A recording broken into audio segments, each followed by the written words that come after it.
Detective James Morrison stood at the counter of Quick Stock convenience store, his eyes fixed on a tall man browsing through the snack aisle.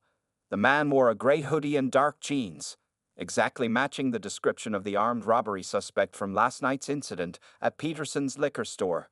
Morrison's heart began to race. This could be his big break.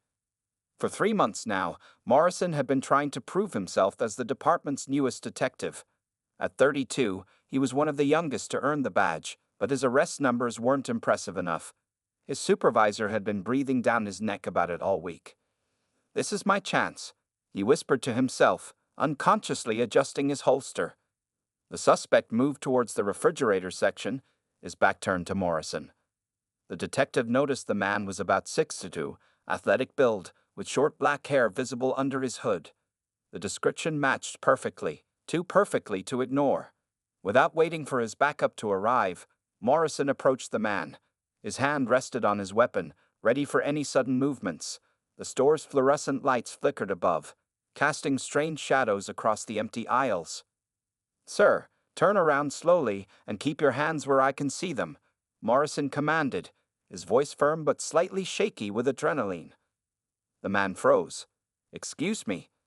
"I said turn around. Hands up." Morrison's voice grew louder. The man slowly turned, revealing a confused face. He was holding a protein shake in one hand and his phone in the other.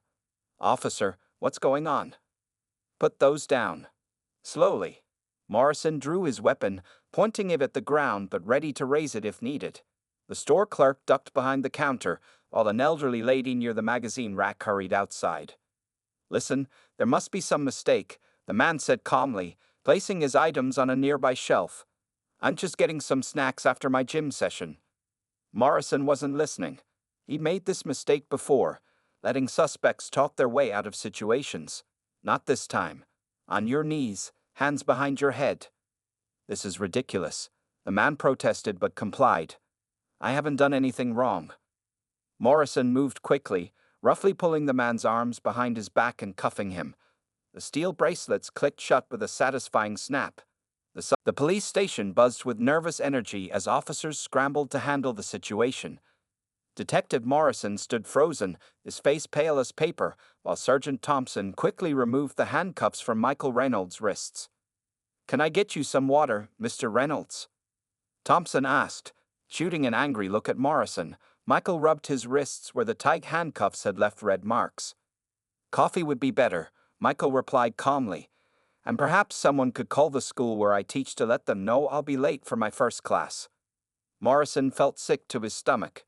Not only had he arrested the wrong person, but he'd arrested an innocent teacher who happened to be the chief's brother. The weight of his mistake grew heavier with each passing second. Lieutenant Garcia, the highest-ranking officer present, rushed out of his office. His usual friendly face was now stern and worried. "Mr. Reynolds, please come to my office. We need to sort this out immediately." As Michael followed Garcia, whispers filled the station. Officers who had moments ago nodded approvingly at Morrison now avoided eye contact. Some shook their heads in disappointment. "What do you think Chief Reynolds will do?" one officer whispered to another. "Morrison's career is over," came the reply. "You know how protective she is of her brother." Inside Garcia's office, Michael sat comfortably in a leather chair, looking more amused than angry. Lieutenant Garcia sat across from him, while Morrison stood awkwardly by the door, looking like he wanted to disappear. "Mr. Reynolds, I cannot express how sorry we are for this incident," Garcia began, his forehead wrinkled with concern. Detective Morrison was investigating an armed robbery case and made a regrettable error in judgment. Michael took a sip of his coffee. "You mean he racially profiled me because I matched a vague description of tall, athletic build, dark hair?" His words made Morrison flinch. "I didn't. I thought—" Morrison stammered, but Michael cut him off. "Let me tell you exactly what happened," Michael said, placing his coffee cup down. "I was getting protein shake and snacks after my morning workout. Next thing I know, I'm being treated like a dangerous criminal, handcuffed so tight I might have bruises, and driven here without any proper investigation." Lieutenant Garcia wiped sweat from his forehead. "We have your ID now. Obviously, you're free to go, and we'll be launching a full investigation into this incident." That's good, Michael nodded. Because when Sarah finds out, the mere mention of Chief Reynolds made everyone in the room tense up. Chief Sarah Reynolds was attending a law enforcement conference in Washington, D.C., but she would return tomorrow. Your sister. Morrison finally found his voice. Does she need to know about this? Michael raised an eyebrow. Are you suggesting we cover this up, Detective? That would be another mistake on your part. Lieutenant Garcia quickly intervened. Of course not. We'll be fully transparent about this incident. In fact, I need to call the chief right now. No need. Michael stood up, straightening his hoodie. I'll call her myself. She should hear it from me first. Morrison felt the room spin. His career flashed before his eyes. 6 years of police academy, patrol work, and finally making detective. All potentially ruined because he couldn't wait for backup or proper identification. Mr. Reynolds. Morrison stepped forward, his voice shaking. I truly apologize. I was wrong. Completely wrong. Michael looked at him for a long moment. You know what's interesting, Detective? I teach criminal justice at the high school. I spend every day teaching young people about proper police procedures, constitutional rights, and the importance of fair treatment. Today, you've given me a perfect real-life example of what not to do. He walked to the door, then turned back. Oh, and you might want to check the security cameras at Peterson's liquor store. The robbery happened at 9:30 p.m. last night. I was teaching an evening class about police accountability until 10 o'clock p.m. 20 students and another teacher can verify that. As Michael left the office, Morrison slumped against the wall. Lieutenant Garcia picked up his phone, dreading the call he had to make. The station remained unusually quiet, everyone wondering how Chief Reynolds would handle her brother's wrongful arrest. Morrison looked at his badge, wondering if he would still have it by the end of the week. Sometimes karma worked in mysterious ways, but this time, its message was crystal clear. 2 hours after Michael Reynolds left the police station, Detective Morrison sat at his desk staring at his computer screen. His hand shook slightly as he reviewed the security footage from Peterson's liquor store. The truth hit him like a punch to the gut. The real robbery suspect was at least 30 pounds heavier than Michael Reynolds and had a visible tattoo on his neck. The only matching features were height and general build. Morrison had made a massive mistake based on the weakest possible evidence. Detective. Officer Jenny Chen appeared at his desk. Lieutenant Garcia wants the footage from Quick Stop convenience store. The one from this morning. Morrison nodded silently and pulled up the footage. His stomach turned as he watched himself storming into the store, weapon drawn, manhandling an innocent man, the chief's brother, who had simply been buying a protein shake. This doesn't look good, does it? Jenny said softly, taking the USB drive with the copied footage. How bad is it out there? Morrison asked, referring to the department's reaction. Jenny hesitated. People are talking. Thompson pulled Michael Reynolds' file. Did you know he's won 3 Teacher of the Year awards? He runs the school's law enforcement career program. Half the cadets from last year's police academy were his students. Morrison felt even worse. Not only had he arrested the chief's brother, but he'd also arrested someone who actively helped create future police officers. The irony was painful. His phone buzzed, a text from his mother. Saw the news about your arrest on social media. Call me when you can. Social media? Morrison quickly opened his browser. The video from Quick Stop had already been shared hundreds of times. The headlines were brutal. Police detective arrests chief's brother in major blunder, and teacher wrongfully arrested while buying post-workout snack. Lieutenant Garcia's door opened. Morrison, get in here. Inside the office, Garcia looked exhausted. Files were spread across his desk, Morrison's arrest records from the past 6 months. Sit down, Garcia ordered. We need to talk about patterns. Morrison's throat went dry. Patterns, sir. In the last 6 months, you've made 43 arrests. 38 of them involved men matching Michael Reynolds' general description. Want to explain that?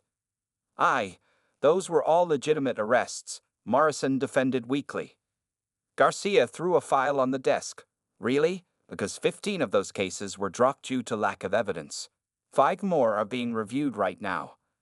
Before Morrison could respond, his phone buzzed again. This time it was an email from Michael Reynolds. His hands trembled as he opened it.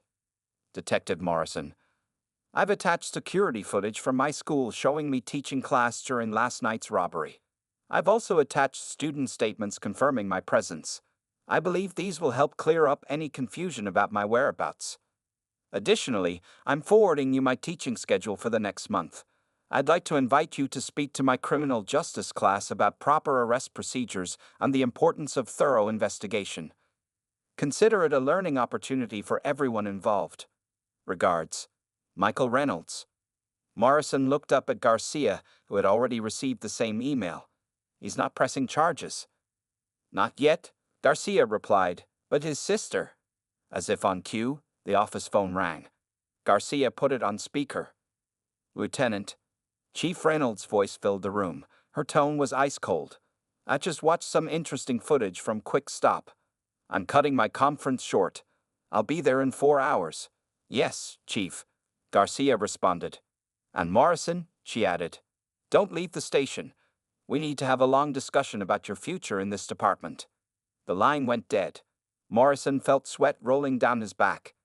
"What do I do now, sir?" he asked Garcia. "First, you're going to pull every single arrest you've made in the past 6 months. Then you're going to review them all before the chief arrives. And Morrison," Garcia leaned forward, "start thinking about what kind of officer you want to be, because after today, something has to change." Morrison nodded, gathering the files with shaking hands. As he left Garcia's office, he saw Michael's email was now being shared around the department.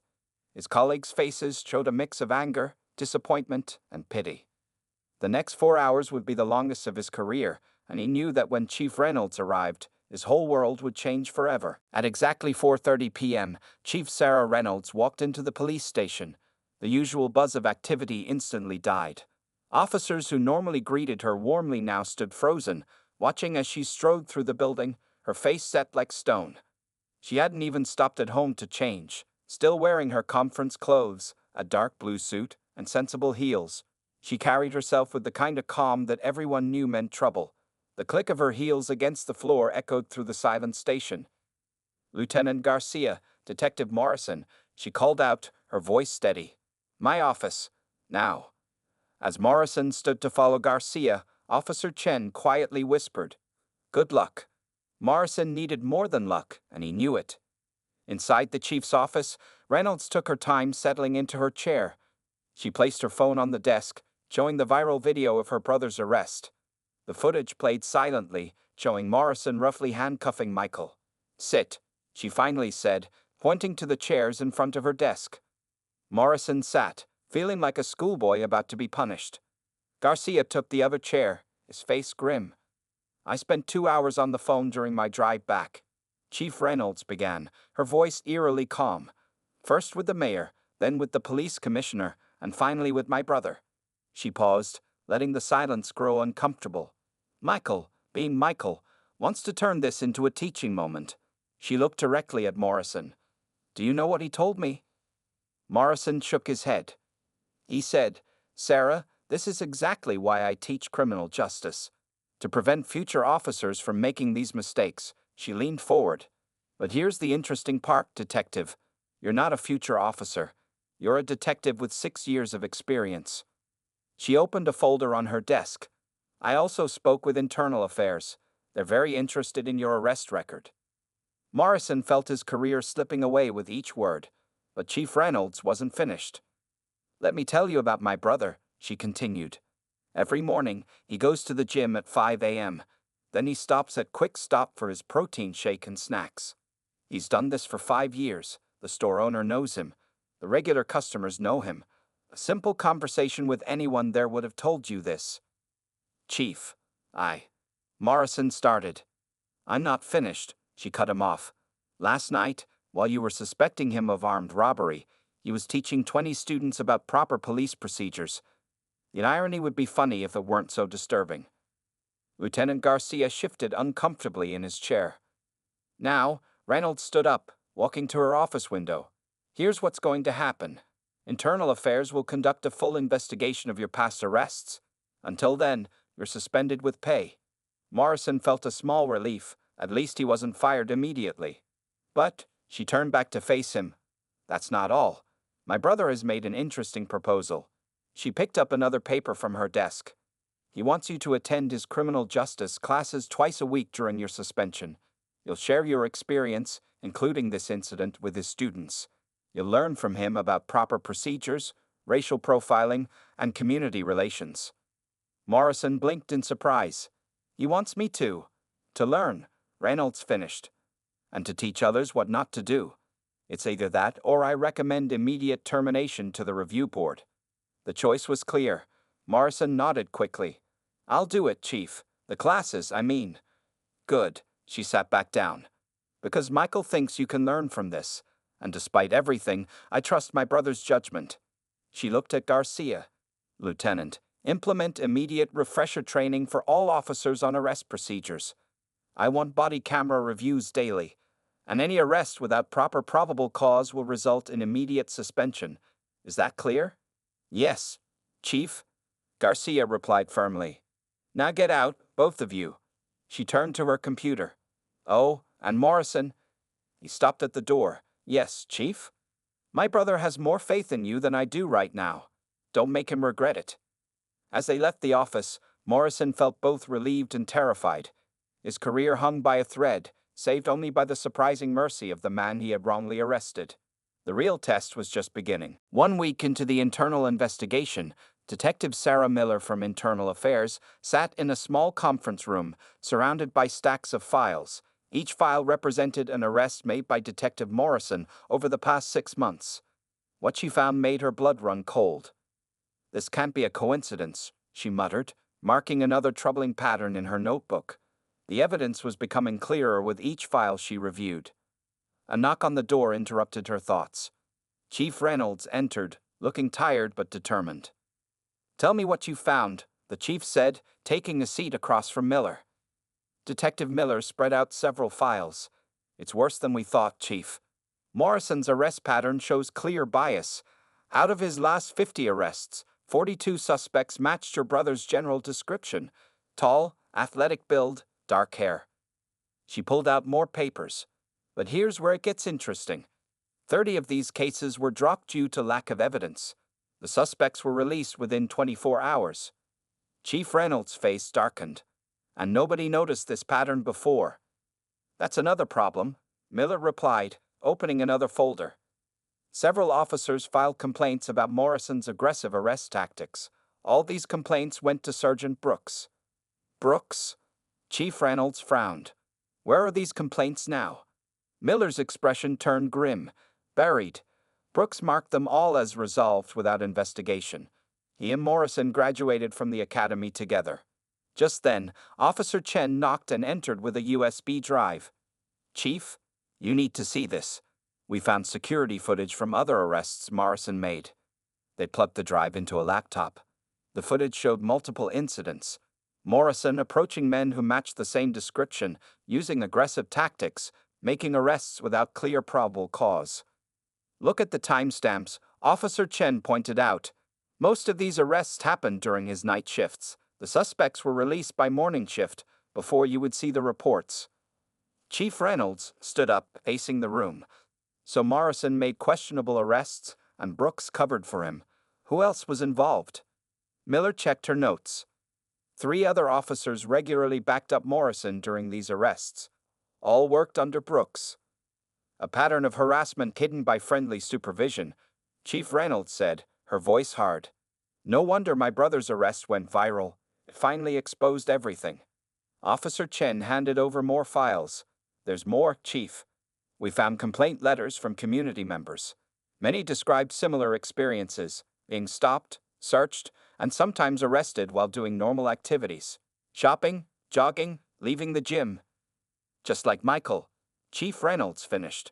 She picked up her phone and dialed. Get me Lieutenant Garcia and Sergeant Brooks. Now. While they waited, Miller organized the evidence. Chief, there's one more thing. Morrison's arrest number spiked after his last performance review. Brooks gave him a poor rating for not being proactive enough.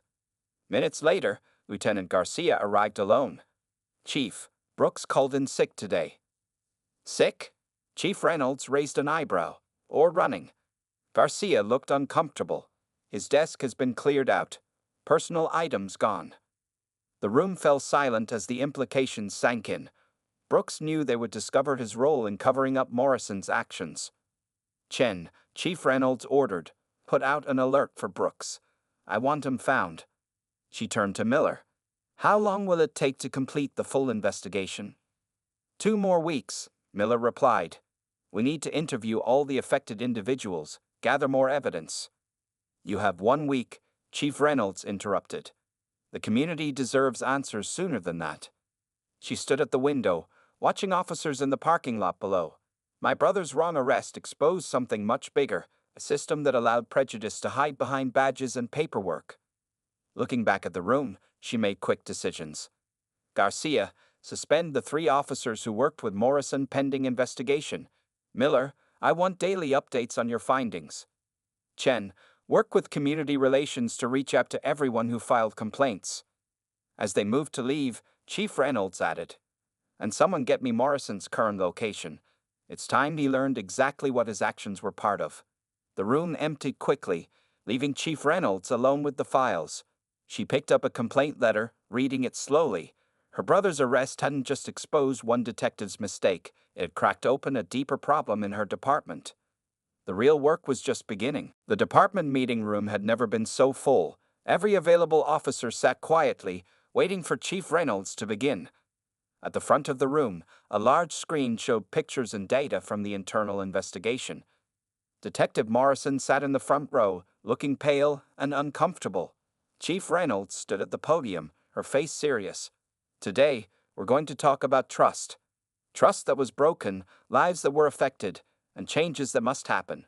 She clicked to the first slide, showing Morrison's arrest statistics. In 6 months, 1 detective made 50 arrests. 42 of those people looked similar. 30 cases were dropped due to lack of evidence. This isn't police work, it's harassment. Morrison sank lower in his chair as his colleagues turned to look at him. But this isn't just about Detective Morrison, Reynolds continued. This is about Sergeant Brooks, who covered up complaints. About officers who stayed silent when they saw wrong things happening. About a system that failed our community. The room stayed silent as she showed more slides, complaint letters, security footage, statistics. My brother's wrongful arrest went viral, she said, pointing to the news coverage. But he wasn't the first innocent person Detective Morrison arrested. He was just the one who finally exposed everything. Suddenly, the door opened. Michael Reynolds walked in, wearing his teacher's clothes, a neat button-down shirt and tie. Thank you for coming, Michael. Chief Reynolds nodded to her brother. Would you like to share your thoughts? Michael walked to the podium. Some officers looked away, embarrassed. Others watched curiously. I teach young people about law enforcement, he began. I tell them police officers protect and serve. I tell them about justice and fairness. He paused, looking around the room. Was I wrong? No one answered. Detective Morrison arrested me while I was buying a protein shake, but at least I knew my rights. At least I had a sister who's the police chief. He looked directly at Morrison. What about the others? The ones who didn't have these advantages? Morrison finally spoke up, his voice shaking. Sir, I'm sorry. Sorry isn't enough, Chief Reynolds cut in. Which is why I'm announcing major changes, effective immediately. She clicked to a new slide showing a list. Detective Morrison, suspended for 3 months, mandatory retraining. 3 supporting officers, 2 weeks suspension, retraining required. Sergeant Brooks, terminated, facing criminal charges for misconduct. New oversight committee created. Body cameras must stay on during all interactions. Monthly arrest review by external committee. Community feedback sessions required. Additionally, she continued, every officer will attend new training sessions. These will be taught by Michael Reynolds and his criminal justice students. Murmurs filled the room. Having students teach experienced officers was unusual. Some of you may not like these changes, Chief Reynolds said firmly. There's the door. But if you stay, things will be different. Michael stepped forward again. Detective Morrison started his first training session in my class yesterday. He shared his mistake with my students. It wasn't easy, but it was honest. Morrison nodded slowly. His first day teaching had been humiliating but eye-opening. Changes start today, Chief Reynolds announced. Officer Chen will distribute new procedure manuals. Lieutenant Garcia will schedule your training sessions. Detective Miller from Internal Affairs will review all arrests from the past year. She looked at each face in the room. We wear badges to protect and serve everyone, not to harass, not to profile, not to abuse power. The meeting ended, but officers stayed in their seats, processing everything. Morrison stood up, walking to Michael. "Mr. Reynolds," he said quietly, "thank you for teaching me, for giving me a second chance." Michael looked at him thoughtfully. "Don't thank me yet, detective. Real change is harder than saying sorry. Are you ready for that?" Morrison straightened his back. "Yes, sir, I am." As officers finally began leaving the room, Chief Reynolds watched her brother talking with Morrison. Her department would never be the same after this scandal, but maybe, just maybe, it would become better. Sometimes, she thought, it takes a crisis to force necessary changes. Her brother's wrongful arrest had exposed deep problems, but it also opened the door for real transformation. The hard work of rebuilding trust was just beginning. 3 months into his suspension, Detective Morrison stood nervously in front of Michael Reynolds' criminal justice class.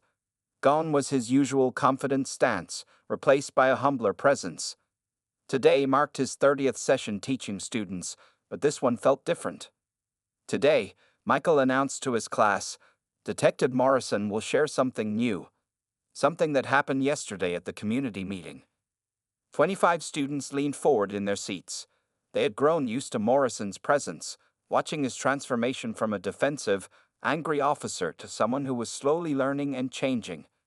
"Last night," Morrison began, his voice steady, "I met with 5 people I wrongly arrested, people whose lives I affected with my poor decisions." He paused, taking a deep breath. "I want to share their stories with you." He clicked through slides showing pictures of different people. "This is James Carter." Morrison pointed to the first photo. "I arrested him while he was jogging at night. He lost his job because he missed an important meeting the next morning." The students wrote in their notebooks as Morrison continued. "Sarah Rodriguez," he showed the next picture.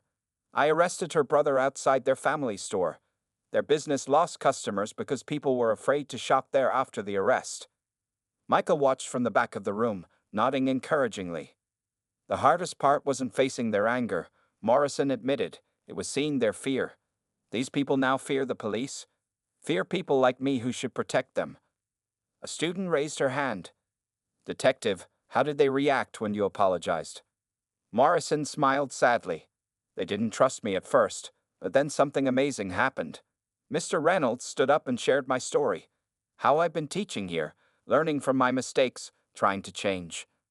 Michael stepped forward. "And what happened next, detective?" "James Carter, the jogger I arrested, Morrison's voice cracked slightly. "He offered to join our community outreach program. Said if I could change, maybe other officers could too." Another student spoke up.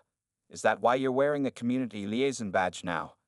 Morrison touched the new badge on his chest.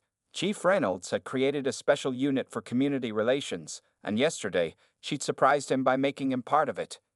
"Yes," he answered, "but I had to earn it. 3 months ago, I was the department's biggest problem. Now, I'm trying to be part of the solution." Michael took over, addressing the class. "Detective Morrison's story teaches us something important. Change isn't just about saying sorry. It's about actions." He pulled up new statistics on the screen. Since the changes in the department, wrongful arrests had dropped by 80%. Community trust scores had improved by 40%. "The department is different now," Morrison added. "Every arrest needs proper evidence. Body cameras stay on. Community members join our training sessions, and most importantly, we listen." A knock on the door interrupted them. Chief Reynolds entered, surprising everyone. "Sorry to interrupt," she said, "but I thought the class might want to hear some news. Sergeant Brooks was arrested this morning in Nevada." Morrison straightened up. His former supervisor had been on the run for 3 months. "He'll face charges for misconduct and covering up wrongful arrests," Chief Reynolds continued. "Detective Morrison, your testimony helped track his location." The class burst into applause, but Morrison raised his hand for quiet. "Don't applaud," he said seriously. "Brooks and I were both wrong. The difference is, I got a chance to change. Thanks to Mr. Reynolds." Michael smiled. "The difference is, you took that chance, Detective." Chief Reynolds watched the interaction with satisfaction. Her brother had been right. Morrison wasn't beyond saving. He just needed the right guidance. "Detective," she addressed Morrison, "your suspension ends next week. The Community Liaison Unit needs a leader who understands both sides of the badge, someone who's experienced failure and learned from it." Morrison's eyes widened. "Chief, are you saying?" "Report to my office Monday morning," she nodded. "We'll discuss your new role." As she left, the students congratulated Morrison, but he turned to Michael instead. "Mr. Reynolds," he said quietly, "thank you for not giving up on me that day at Quick Stop." Michael patted his shoulder. "Sometimes the best teachers are our own mistakes, Detective.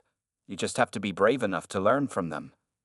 The bell rang, but as students packed up, everyone knew they had witnessed something special, the real transformation of a police officer who had learned the true meaning of protect and serve. 6 months after the viral arrest incident, the city's main conference hall was packed. Community members, police officers, students, and local leaders gathered for a special presentation titled Transforming Police-Community Relations: A Journey of Change.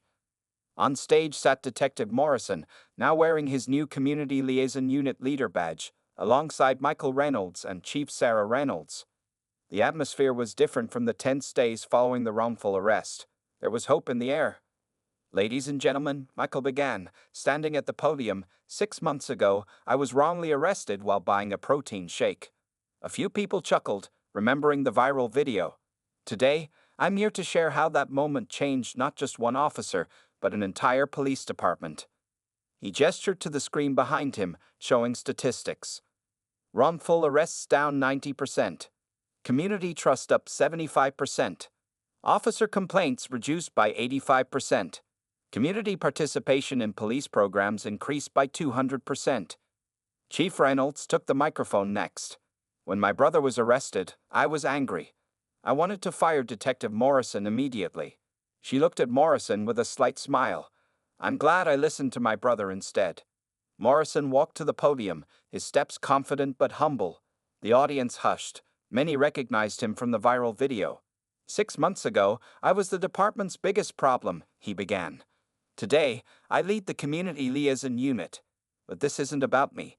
It's about what happens when we admit our mistakes and truly commit to change." He clicked to the next slide, showing pictures of community events. Police officers playing basketball with teenagers, joining neighborhood cookouts, attending local festivals. "Every officer now spends time in Mr. Reynolds' criminal justice class," Morrison explained. "Not as teachers, but as students. We learn from young people who see the world differently than we do." A young student stood up from the audience. "Detective Morrison, remember when you first came to our class? You could barely look us in the eye." Morrison laughed. "Yes, I remember. I was ashamed. But you students taught me something important. It's okay to be wrong if you're willing to learn and grow." Michael joined him at the podium. The changes weren't easy. Some officers resigned rather than adapt. Sergeant Brooks chose to run, and now faces justice. But those who stayed, those who embraced change, they're creating a new kind of police department. Chief Reynolds stepped forward, holding a new document. "Which is why today, I'm proud to announce our department's new Community First policy. Every decision, every arrest, every action must first consider its impact on the community we serve." The audience applauded as she continued. "And who better to lead this initiative than the team that started it all? Detective Morrison and my brother Michael will co-chair our new Community Oversight Committee." Morrison looked surprised. This was news to him. Michael grinned and shook his hand. Sometimes, Michael addressed the crowd. "The worst moments lead to the best changes. My wrongful arrests could have ended careers and deepened the divide between police and community. Instead, it built bridges." The presentation ended with a video montage. Morrison teaching students, officers participating in community events, Chief Reynolds implementing new policies, and Michael working with both police and community members. As people stood to leave, an elderly woman approached Morrison. He recognized her. She'd been at Quick Stop that morning 6 months ago. I saw everything that day, she said softly. I thought you were just another bad cop. But watching you change, watching you help change others, that's something special. Morrison felt tears in his eyes. Thank you, ma'am. We're trying to be better every day. Later, as they cleaned up the conference hall, Michael turned to Morrison. Ready for another class tomorrow? Actually, Morrison smiled. I was thinking about your offer to get my teaching certificate. Maybe it's time I teach criminal justice too. Chief Reynolds overheard and laughed. From wrongful arrest to teacher of justice. Now that's what I call karma. As they walked out together, the police chief, her teacher brother, and the detective who had learned the hardest lesson of his career, they knew this wasn't the end of the story. It was just the beginning of a new chapter in police-community relations. Sometimes, the biggest mistakes lead to the most important changes. For Detective Morrison, a protein shake arrest had become a wake-up call that transformed not just his career, but his entire department's approach to justice and community service.